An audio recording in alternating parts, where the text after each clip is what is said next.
Hi everyone and welcome back to Abide. We would normally be meeting this morning for our weekly prayer and devotional time. This morning I'd like to share with you another parable as we are journeying through the parables of Jesus. And you'll find today's parable in the book of Luke, chapter 11, verses 5 until 13.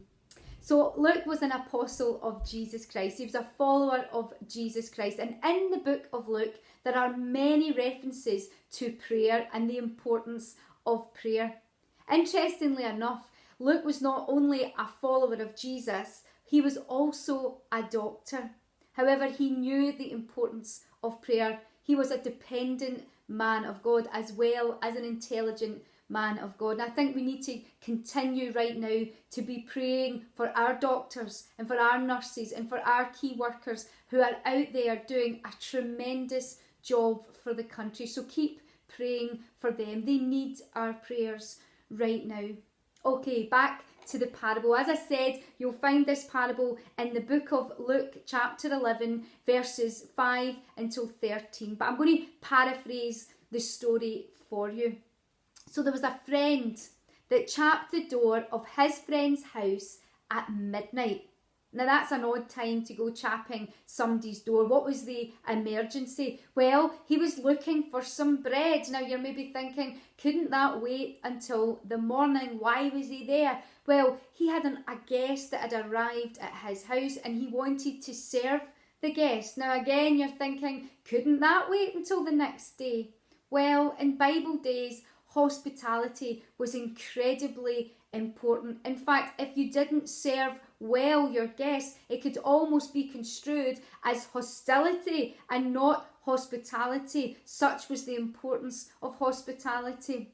It's still important today, well, more so generosity. And I think the time in which we're living in right now, we need to be thinking about others. We need to be mindful of those who are in desperate need right now, the isolated, the elderly, the vulnerable, and looking for ways as the church, as individuals, to be able to serve others and be generous at this time.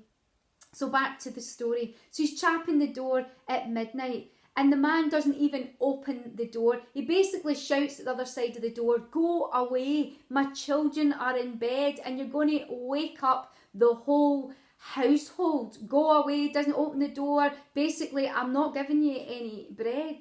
So what should the man do? Well, Jesus responds to this by saying that we are to not give up and be persistent. He says there in verse 8, "Yet because of the man's boldness, he will get up and give him as much as he needs."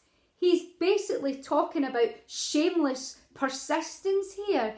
He then goes on to say, "So I say to you, ask and it will be given to you. Seek and you will find. Knock and the door will be open to you. For everyone who asks receives. He who seeks finds. And to him who knocks, the door will be opened."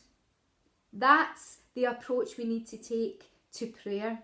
And right now, you may be praying many prayers. You may be feeling a bit overwhelmed as you're not seeing those prayers answered yet. Can I encourage you? And as Jesus encourages us today, don't give up. Keep praying. Keep pushing into those prayers.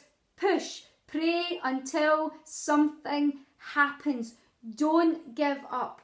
Be persistent in prayer, because Jesus goes on to refer to God as a loving Father who wants to give his children good gifts. A loving Father that wants to respond to your prayer. So what is God speaking to us today? Simply in this parable, don't give up.